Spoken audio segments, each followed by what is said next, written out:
Ladies and gentlemen, hello, Sharif here, welcome to the channel. Hope you're all doing well. What do I have today? I have the OXVA SE, which is basically a cut down version of the original OXVA. It's an auto only, comes with a 900 milliamp worth of a battery, one pod 0.6 mesh coil that is inside the pod.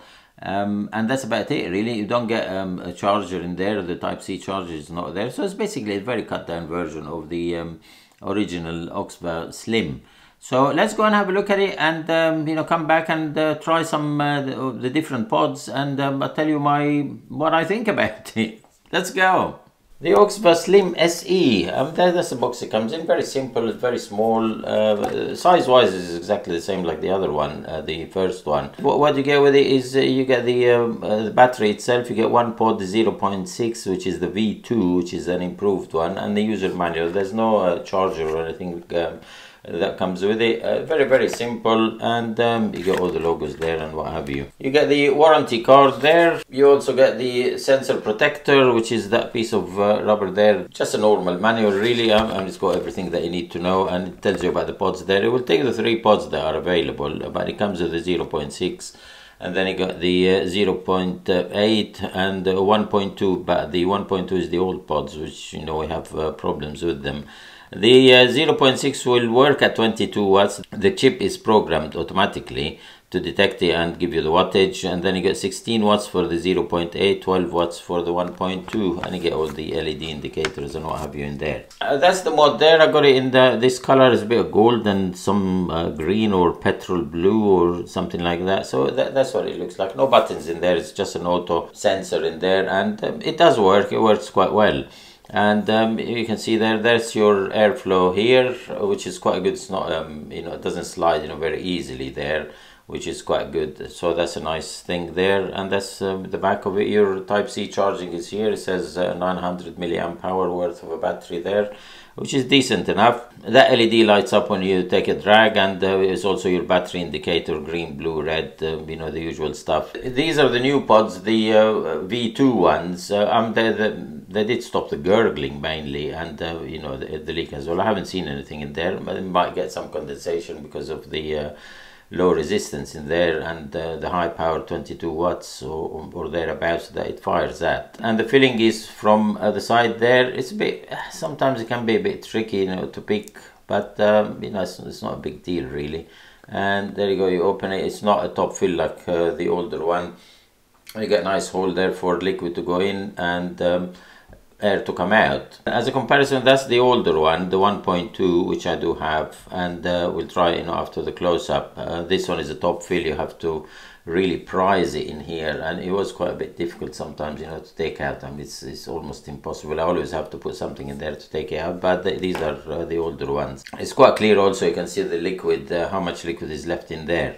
As a comparison with the original XLIM, here they are. They're very much the same size. Everything is the same really, apart obviously from the screen and the button. This one is auto only. The only difference I could see is could it be a bit thinner? I doubt it. Let's see. No, it's not.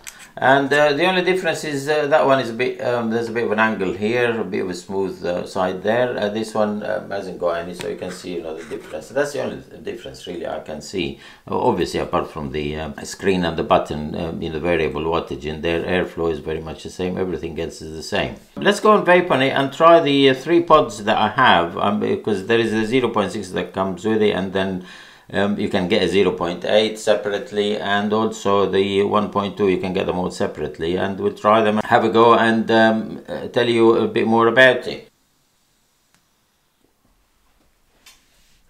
Right.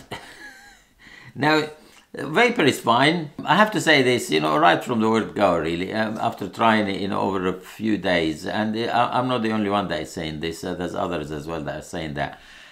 22 watts on a 0.6, it doesn't work. It's far too hot. It gives really hot vapor. It reminds me very much of the first 𝘕𝘪𝘵 that had the same problem as well. I went against the grain on my video, and a lot of people have complained. The opinion was split 50-50. I don't know about that one. This is a fairly new one.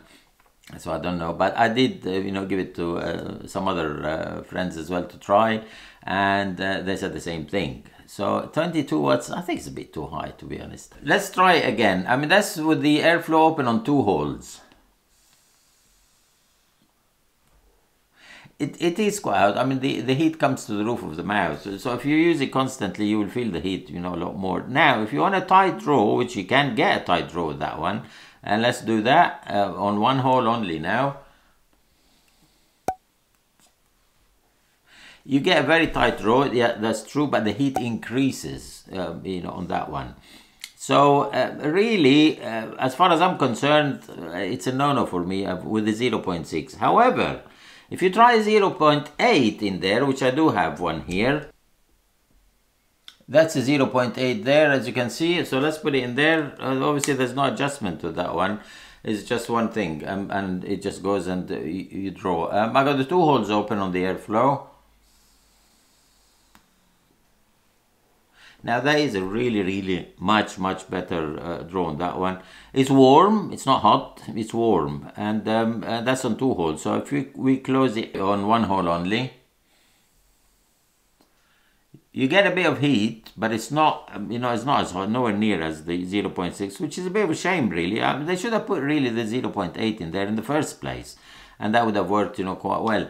You got 900 milliamp hour worth of a battery. You got firing at 22 watts with a low resistance of 0.6, so that will eat up the battery, you know, fairly quickly. But I'll be honest with you, they haven't measured it. You know, how long does it last? But it will certainly last less, because the 0.8 will fire at 16 watts. Now that is quite a difference in there.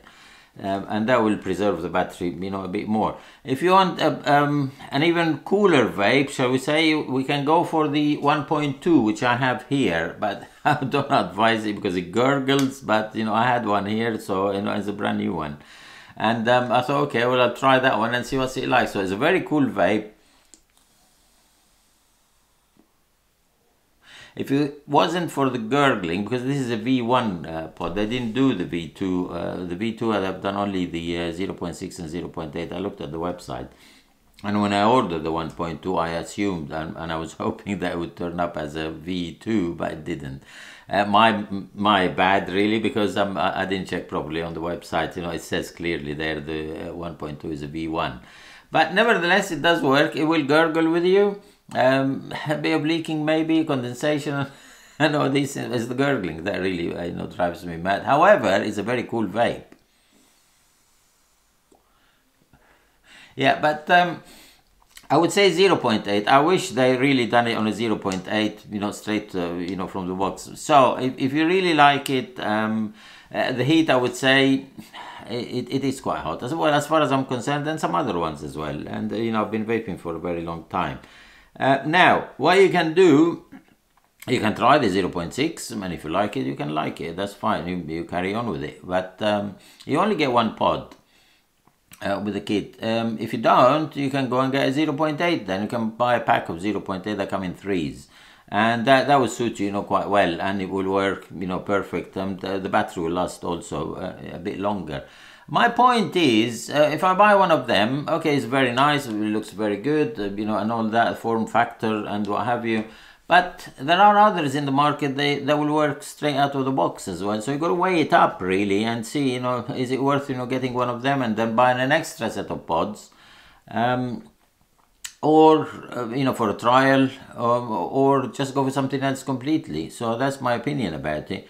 Okay, if you buy any other pod mod, you still have to buy spares. So maybe you get one of them and then get your spares on a 0.8. There's a bit of confusion in there really, because the 0.6, as far as I'm concerned, is quite hot on it. I wish they'd done it on a 0.8. Maybe they will, I don't know. But well, it depends, you know, how people react to it. But yeah, that's the OXVA XLIM SE. It's an auto only, but you know, as I said in the beginning, quite a nice you know, piece of kit. But the 0.6, as far as I'm concerned, firing at 22 watts is far too high. And but that's my opinion about it. Let me know in the comments, you know, if you have one. I'm sure, you know, a lot of people have bought it. And you know, let me know what you think about it. Thank you very much for watching, and I'll see you again in another video. Thank you. Bye-bye.